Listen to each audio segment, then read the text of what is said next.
कधी विचार केलाय का की देशाची अर्थव्यवस्था तर मोठी होतीये, पण लोकांचं आयुष्य खरंच सुधारतंय का? आज आपण आर्थिक वाढ आणि विकास यांच्यातला हाच महत्वाचा फरक समजून घेणार आहोत, आणि तोही दोन अशा महान विचारवंतांच्या नजरेतून, ज्यांनी अर्थव्यवस्थेबद्दलच्या आपल्या विचारांना एक नवी दिशा दिली.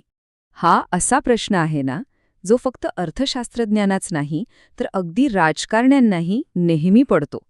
आणि याचं उत्तर खरं सांगायचं तर आपल्याला वाटतं तितकं सोपं नाहीये. चला तर मग हे कोडं सोडवायला सुरुवात करूया. सगळ्यात आधी असे दोन शब्द समजून घेऊया जे आपण खूपदा एकाच अर्थाने वापरतो. एक म्हणजे वाढ आणि दुसरा विकास.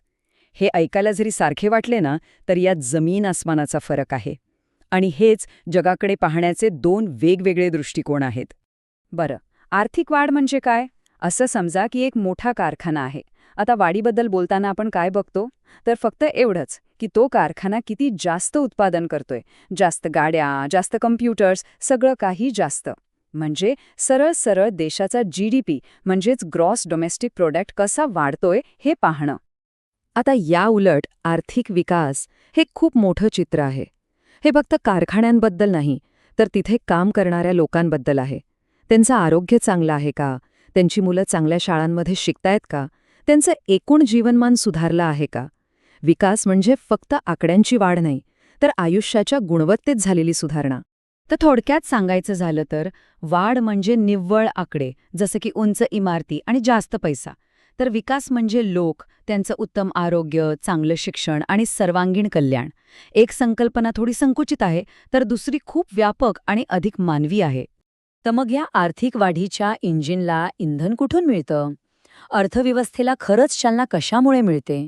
चला, यामागच्या काही महत्वाच्या घटकांवर एक नजर टाकूया. यांना आपण अर्थव्यवस्थेचे बिल्डिंग ब्लॉक्स म्हणू शकतो. म्हणजे बघा, आपल्याकडे तेल आणि खनिजांसारखी नैसर्गिक साधनसंपत्ती आहे. मग कारखाने आणि यंत्रसामुग्रीत गुंतवणूक करण्यासाठी भांडवल म्हणजे पैसा लागतो. आणि हो, जेव्हा व्याजदर कमी असतात तेव्हा कंपन्यांसाठी कर्ज घेणं आणि गुंतवणूक करणं सोपं होतं, ज्यामुळे वाढीला अजून चालना मिळते. पण एक गोष्ट लक्षात घ्या, मजबूत अर्थव्यवस्था फक्त पैशांवर आणि मशीनवर नाही चालत. त्यासाठी राजकीय स्थिरता, सुशिक्षित लोकसंख्या आणि सगळ्यात महत्त्वाचं म्हणजे लोकांमध्ये काहीतरी करून दाखवण्याची, प्रगती करण्याची इच्छाशक्ती लागते. हा एक अदृश्य पण खूप महत्त्वाचा पाया आहे. चला आता थोडं इतिहासात जाऊया. डेव्हिड रिकार्डो नावाच्या एका प्रभावशाली विचारवंताला भेटूया.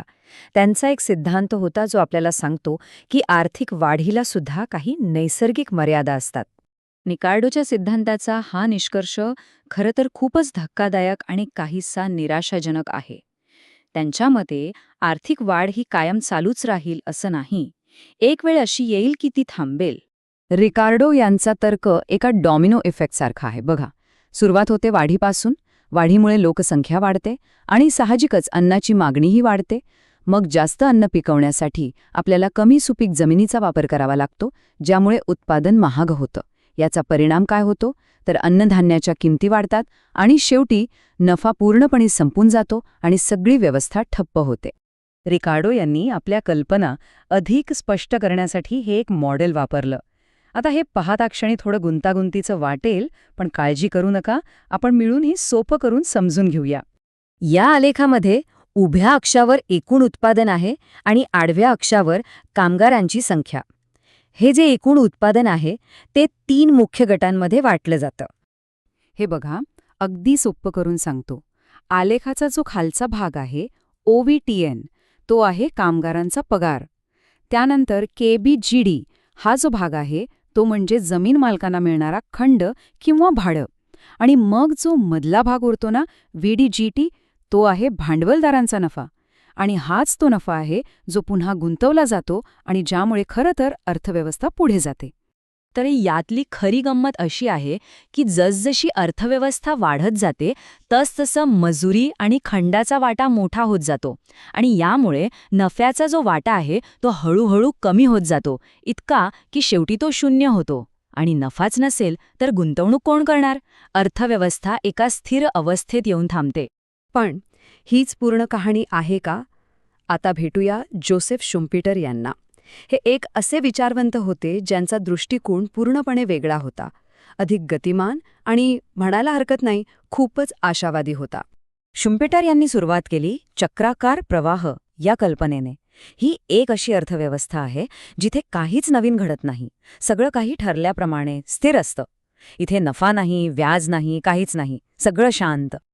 आणि मग या शांत चित्रात एका हिरोची एंट्री होते, तो म्हणजे नवप्रवर्तक उद्योजक.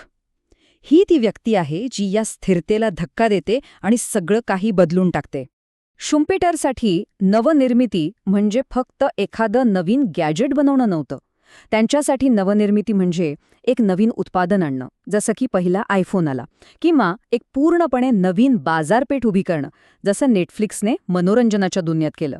थोडक्यात काय तर आहे त्या परिस्थितीला आव्हान देणं. आणि याच प्रक्रियेला ते म्हणतात सृजनात्मक विनाश. एक उद्योजक काहीतरी नवीन करतो ज्यामुळे बाजारात तेजी येते, पण त्याच्या या नवीन शोधामुळे जुने उद्योग मागे पडतात, ज्यामुळे मंदी येते. आणि याच तेजीमंदीच्या चक्रातून अर्थव्यवस्था प्रत्येक वेळी एका नव्या आणि अधिक चांगल्या पातळीवर पोहोचते.